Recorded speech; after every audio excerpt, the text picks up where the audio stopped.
So today's service call isn't for a repair. Today's service call is for them to move this. I hate this cover. This is the one that always slams shut on a person. So this is an older generator that I put in here as new. Probably has something to do with why they need it moved.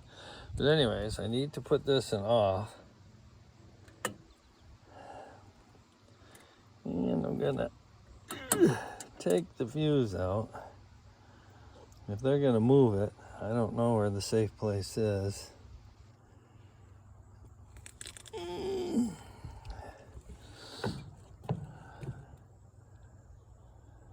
So I guess I'll put it in my pocket.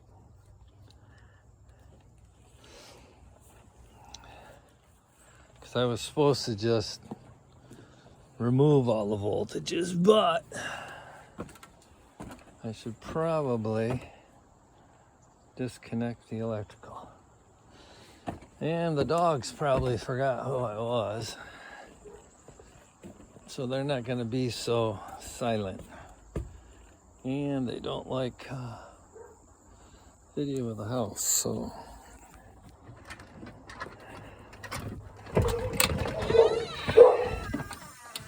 Howdy, boys.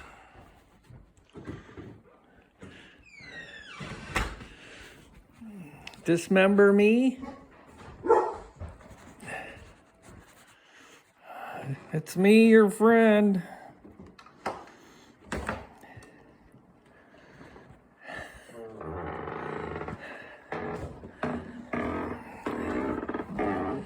Not the veterinarian. Not that guy. Okay.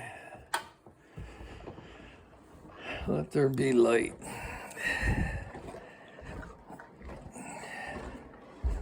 I guess I didn't need that one. Or that one. Ooh. So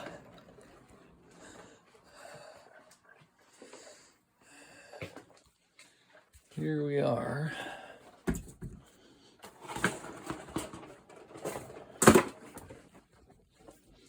And of course, with the old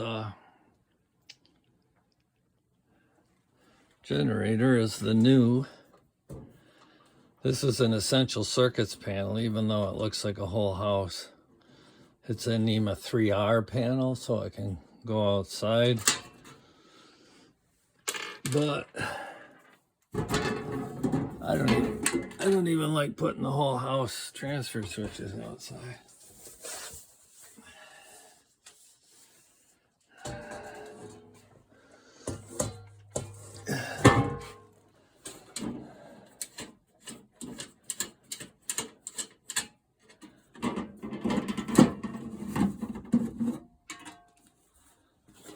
Ooh. So to make it safe outside at the generator, this panel through the hey, I didn't mark it. That's got to be the generator right there.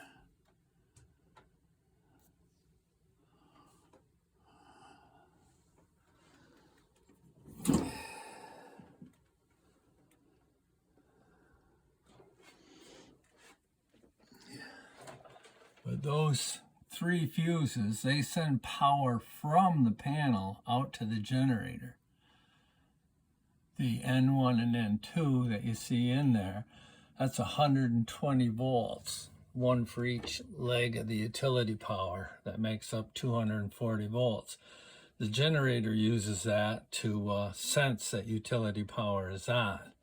Once I pull those fuses, if the generator were in the on position, it would say, hey, I lost power. It would start and restore it. That's why I shut that off and pulled the fuse so it couldn't start. So now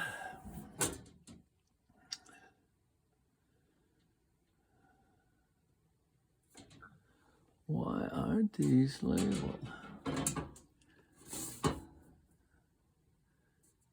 That's the garage, I remember that.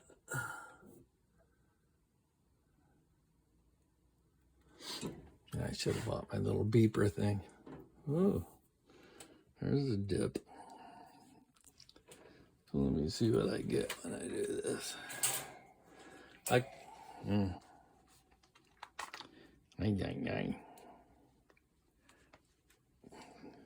Oh, trying to pull it right out of my meter. The other one must be hanging someplace. Oh, trying to do this with one hand is phenomenal. Okay, so there's voltage. Sit, we'll do sit. Okay. So I'm going to test right here. And I've got 240 volts. I think it's that one right there. And now I'll test. And I still have 240 volts. And that's why you label these sons of bitches. Okay.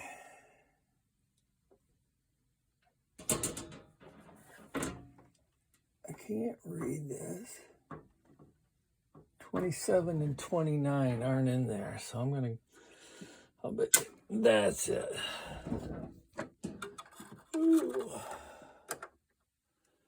Okay, and now it's dead.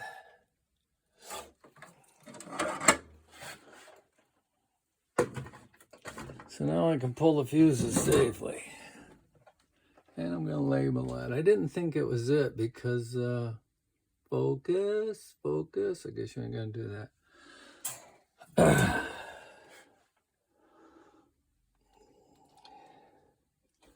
Would that look like a GFCI, AFCI? Oh, there's one.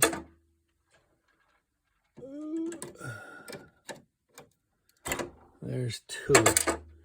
Now those little clips in there are about as fragile can get. And just putting them in and taking them out. If you bend that, you got to buy that module. I usually can get the same tool there that I just used. So now I want to restore the house power.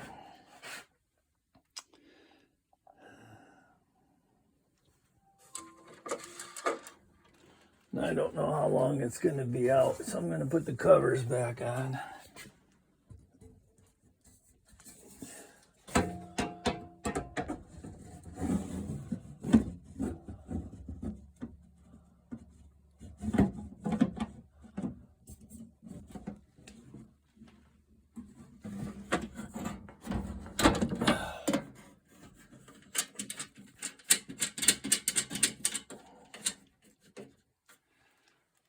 There, that'll keep anybody from poking their fingers in there.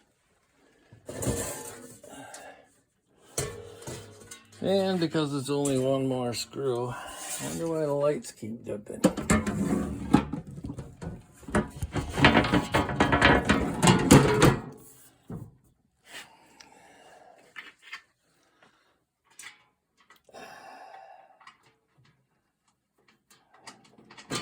Wow.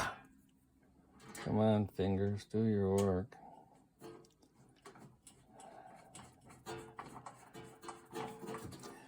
And I'm going to label that. Turn my meter off.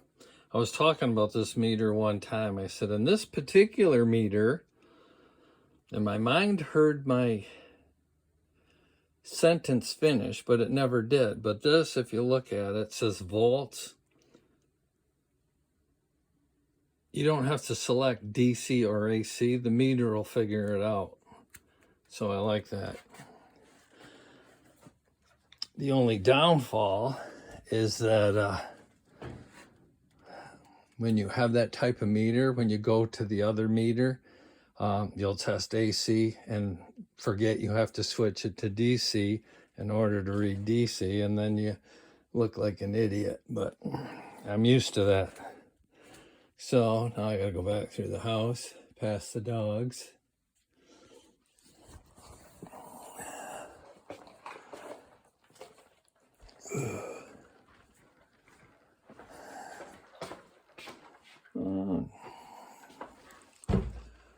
Ooh.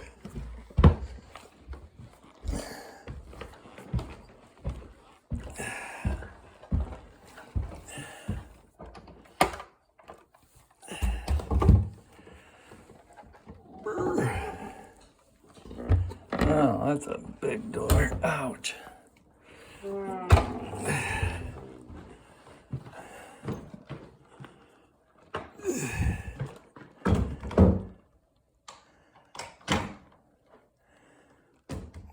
Oh. Must have remembered my scent. Now they're not making any noise.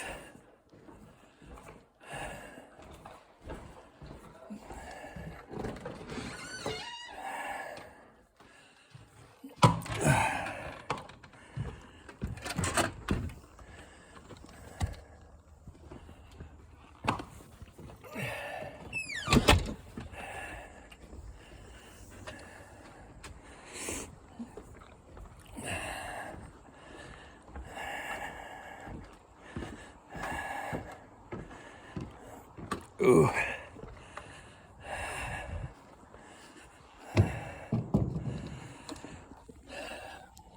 So now I've got all the AC voltages coming out from inside. I'm just gonna undo these screws here, take the front off, and I'm only gonna remove the battery and disconnect all the wires that are in there for the generator that come out through this right here. I always do a big drip loop for a couple reasons. I don't want water finding its way there, and if they ever move it a little bit or something happens to the cables, I probably still have enough wire to replace whatever gets damaged and still be able to hook it up using what I have. But other than that, that's it. But and disconnecting, I doubt anybody has one this old. You take off this and them nuts, there's two nuts in the back there. You take them off, and that gives you access to where the wiring is. I've got to take that off and that off in order to lift the front panel out, and I'm just taking out the battery so that they don't damage anything that's 12 volt related when they're moving it. So I'll end the video there, and hopefully it's not too long.